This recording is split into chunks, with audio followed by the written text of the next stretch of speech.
अस्सलाम वालेकुम, क्या हाल हैं आप सब लोगों की। उम्मीद करता हूँ कि आप सब लोग खैरियत से होंगे। तो शुरू करते हैं आज की वीडियो। और आज की वीडियो में मैं आपको बताऊंगा कि किस तरह से आप बैंक अल फलाह से अगर आप गाड़ी कर्ज़ पर लेना चाहते हैं तो आप किस तरह से जो है वो गाड़ी कर्ज़ पर हासिल कर सकते हैं। और इसके लिए आपको जो है वो कितने सालों के लिए ये कर्ज़ मिल सकता है, कौन कौन से कागजात आपके पास होना ज़रूरी हैं, और इसके लिए जो एलिजिबिलिटी क्राइटेरिया है वो क्या है, मतलब कि कौन-कौन से लोग जो हैं वो इस कर्ज़ के लिए अप्लाई कर सकते हैं, और इसके लिए आप कौन-कौन सी कंपनी की जो गाड़ियाँ हैं वो आप कर्ज़ पर हासिल कर सकते हैं। तो आपने वीडियो को स्किप नहीं करना, मुकम्मल देखना है ताकि आपको समझ आ सके। इसके लिए जो है वो आपको कौन-कौन सी गाड़ियाँ जो है वो कर्ज़ के तौर पर मिल सकती हैं। तो इसके लिए जो आपको गाड़ियाँ कर्ज़ पर मिल सकती हैं तो उनमें सुज़ुकी कंपनी है, टोयोटा कंपनी है, होंडा, किया, हुंडई, ये सारी जो कंपनियाँ हैं इनकी कार्स जो हैं वो आपको मिल सकती हैं। सुज़ुकी में आपको मेहरान गाड़ी मिल सकती है, बुलान, कल्टस, वैगनार, स्विफ्ट, आल्टो, और उसके बाद जो टोयोटा है उसमें आपको कोरोला, फॉर्च्यूनर, हाइलक्स, और होंडा में आपको सिटी, सिविक, बीआरवी, और उसके बाद जो किया है उसमें आपको पिकांटो और स्पोर्टेज जो है वो मिल सकती है। और उसके बाद जो हुंडई टुक्सन जो है वो आपको मिल सकती है। इसमें जो है वो आप लोकली मैन्युफैक्चर्ड जो गाड़ियां हैं वो न्यू हों या यूज्ड हों वो आप ले सकते हैं। और इसमें जो है वो आप इम्पोर्टेड गाड़ी जो है वो अलाउड नहीं है, वो आप नहीं ले सकते। और इसके लिए जो मैक्सिमम फाइनेंसिंग हो सकती है आपको, मतलब कि आपने ये कर्ज जो है वो कितने सालों में वापस अदा करना है, तो ये कर्ज आपने 1 से लेकर 5 सालों के अंदर अंदर आपने वापस अदा करना है। इसके लिए अगर आप 1000 सीसी वाली गाड़ी जो है वो लेते हैं तो उसके लिए जो है वो आपको 2 साल से लेकर 5 सालों के लिए कर्ज मिलेगा। और अगर आप 1000 सीसी से ऊपर वाली कोई गाड़ी लेना चाहते हैं तो उसके लिए जो है वो आपको 2 साल से 3 साल के लिए ये कर्ज मिलेगा, मतलब कि आपने 3 सालों के अंदर अंदर ये कर्ज जो है वो वापस अदा करना है। और उसके बाद देख लेते हैं कि इसके लिए आपको कौन कौन से कागजात की ज़रूरत होगी।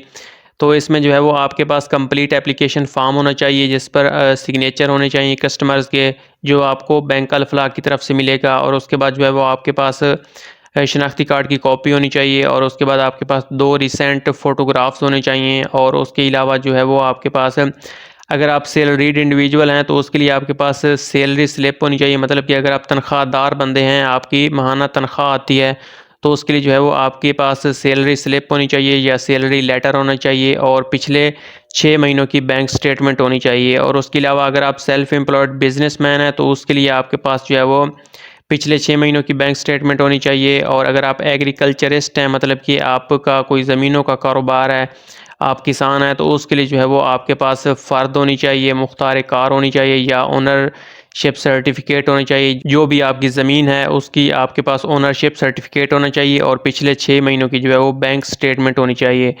और अगर आपकी रेंटल इनकम है तो उसका रेंटल एग्रीमेंट होना चाहिए आपके पास, टाइटल डॉक्यूमेंट्स होने चाहिए, पिछले 6 महीनों के जो है वो स्टेटमेंट्स होनी चाहिए।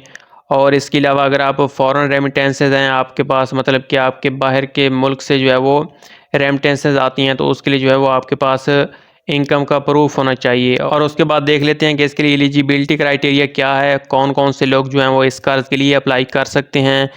तो इसके लिए जो है वो Pakistani national identity card holder जो हैं वो इसके लिए अप्लाई कर सकते हैं, मतलब कि जिनके पास पाकिस्तानी आईडी कार्ड है। और उसके बाद अगर आप सैलरीड इंडिविजुअल हैं, मतलब कि आपकी माहाना तनख्वाह आती है, तो उसके लिए जो है वो आपकी सैलरी कम से कम 30,000 पर मंथ होनी चाहिए। और आपकी जो एज है वो 21 से 65 साल वाले लोग इस कर्ज़ के लिए अप्लाई कर सकते हैं। अगर आप प्राइवेट सेक्टर में काम करते हैं, और उसके अलावा अगर आप गवर्नमेंट सेक्टर में काम करते हैं, तो उसके लिए जो है वो आपकी एज 21 से 60 साल होनी चाहिए। और उसके बाद अगर आप परमानेंट जॉब करते हैं तो उसके लिए जो है वो आपके एम्प्लॉयमेंट का जो एक्सपीरियंस है तो वो पिछले 6 महीनों से होना चाहिए। और अगर आप कंट्रैक्चुअल बेस पर जो है वो जॉब करते हैं तो इसके लिए जो आपका एक्सपीरियंस है वो पिछले 1 साल से होना चाहिए। और उसके बाद अगर आप सेल्फ एम्प्लॉयड बिजनेसमैन हैं या सेल्फ एम्प्लॉयड प्रोफेशनल्स हैं तो उसके लिए आपकी कितनी एज होनी चाहिए और आपकी कम से कम कितनी तनख्वाह होनी चाहिए।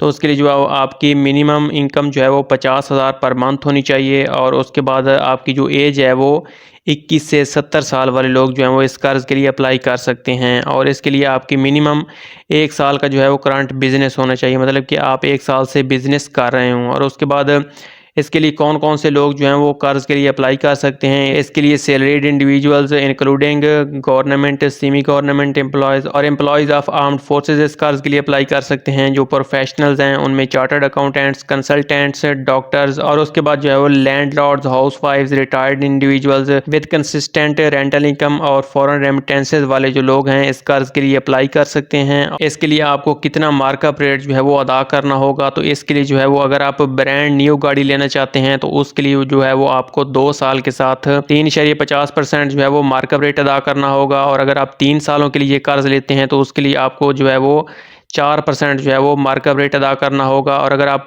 4 से लेकर 5 सालों के लिए कर्ज लेना चाहते हैं तो उसके लिए जो है वो आपको 4.5% जो है वो मार्कअप रेट अदा करना होगा। और उसके बाद अगर आप यूज्ड व्हीकल लेते हैं तो उसके लिए जो है वो आपको 2 साल के लिए 5% जो है वो मार्कअप रेट अदा करना होगा। और अगर आप 3 साल के लिए लेते हैं तो उसके लिए आपको 5% वो भी आपको 5% जो है वो मार्कअप रेट अदा करना होगा। अगर आप 4 से 5 सालों के लिए लेते हैं तो फिर भी जो है वो आपको 5% जो है वो मार्कअप रेट अदा करना होगा। तो इस तरह से आपको जो है वो इसके मार्कअप रेट लगेगा।